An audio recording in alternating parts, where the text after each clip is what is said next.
how is a homeopathic physician's case taking different from the other general physicians? It is not very different, I would say. Like, as every other case taking format, even a homeopathic case taking begins with a preliminary data. Preliminary data is nothing but you begin with the name, age, sex, and occupation of the patient. It lets the doctor know about the identity of a person, and it becomes very important to know that. Then is the presenting complaints. That is the complaints or the symptoms with which the patient presents to a doctor with. Then is the past history. In the past history, we try to know the past illnesses that a patient has experienced in his past. This lets us know if there is any interlink between his past illnesses and to his present symptom condition. Then is the family history. In the family history, we get to know if there is any hereditary or genetic link between his family members and the patient himself. Then is the gynecologic history if the patient is a female, and then is the personal history and the general physical examination. General physical examination is nothing but the physical examination of a patient, from the head to toe. Now, the most important part in homeopathic case taking is the life space investigation and the mind, that is, the mental symptoms of a patient. This actually helps us understand the patient better and to individualize the patient. Homeopathy stands on a very firm base of individualization. This part of our history taking becomes very essential. It lets us understand the series of events that have taken place in a person's life and his responses and reactions to it. So this response and reaction is what becomes necessary and important for a homeopathic physician to know, because every individual will react in a different way to a situation. Like, no two people are alike, be it in health or in disease. Okay, let me give you an example. Suppose there is one situation and two individuals, let's say you and me. So now to that situation, your reaction will be totally different from that of mine. You might get angry and I might just choose to stay silent. So this becomes a reaction.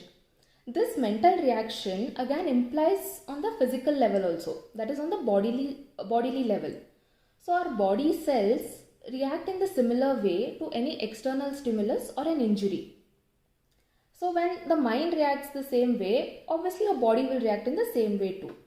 So this helps us to treat the patient better. So we understand the patient.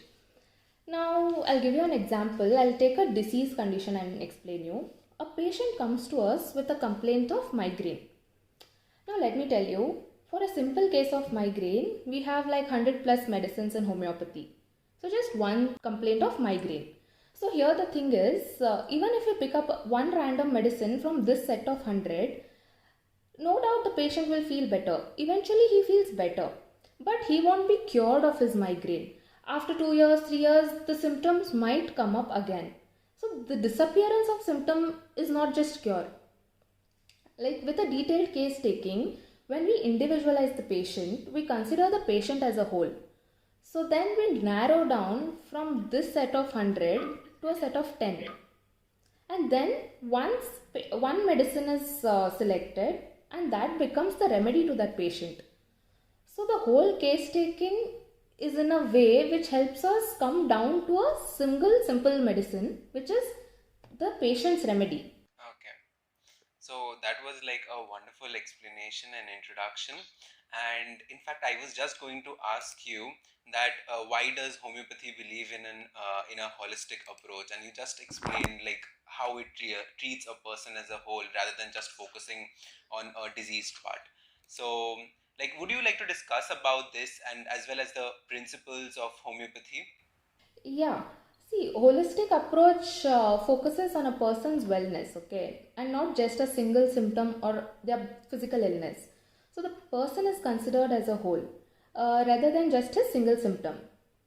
Now, this body mind intervention includes behavioral, psychological, emotional, social, and spiritual approaches.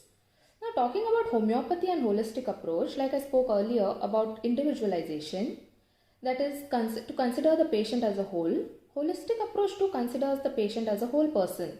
that is the body, mind, and emotions, in the quest for optimal health and wellness. So, also, there are certain principles of holistic medicine which stand on the same plane as of homeopathy. Like, all people have, like in holistic medicine, they say all people have innate healing powers. In homeopathy, we call it the vital force or the vital energy, which each patient or each person has. That is the innate healing power. And then the patient is a person, not the disease. And why homeopathy believes in holistic approaches?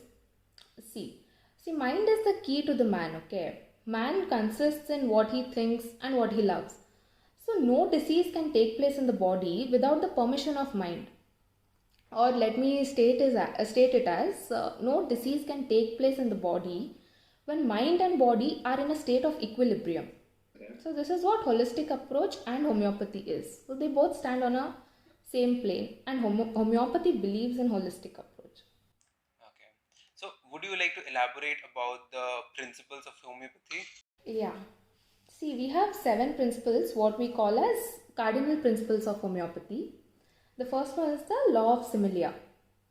This is a method of curing the suffering in a diseased patient by administration of medicines that have the capacity to produce the same suffering in a relatively healthy individual. This is nothing but symptom similarity. So this is the law of similia. Then is the law of simplex. In law of simplex, only one single simple remedy should be administered to the patient at one time. So there is no 2-3 medicines to be given at one time. So it is a very simple single remedy which is administered at one time. Then is the law of minimum. Only a minute quantity of medicine is enough to stimulate the deranged vital energy of the person. So this is the law of minimum dose. Then is doctrine of drug proving. See, our medicines are proved on human beings. Animal testing isn't done. So they are proved, the medicines are proved on healthy human beings of both sexes and of different age groups. Then is doctrine of drug dynamization. The medicines aren't administered in crude form. So they are potentized on a definite scale, and then these potentized medicines act more deeper and for a longer and in a curative way. Then is the theory of chronic diseases. In the early or the olden days of medicine, even after treatment, patients had a very bad recurrence of symptoms intermittently. Like they used to come to a doctor, take treatment, feel better, then again after months, the same disease condition would come up. So there was this recurrence of diseases. So our master, Dr. Samuel Hahnemann, he investigated the possibilities behind these recurrences, and he listed down a few reasons as to why the diseases kept recurring. And through his logical reasoning, he came to a conclusion that there were certain obstacles for the recurrence of these diseases, and it took him 12 years to come to a conclusion, and then he wrote about this theory of chronic diseases. And then what he told was that it was because of a thing called miasm. Let me explain miasm in a very simple way. This is a very deep subject which we believe in. Miasm is a disease producing agent. It is a thing which produces disease in the body. It is dynamic in nature. Then is the theory of vital force.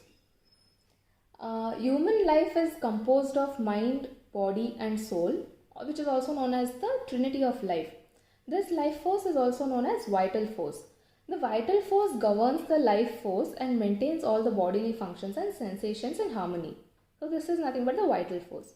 So these are the 7 principles in which homeopathy believes.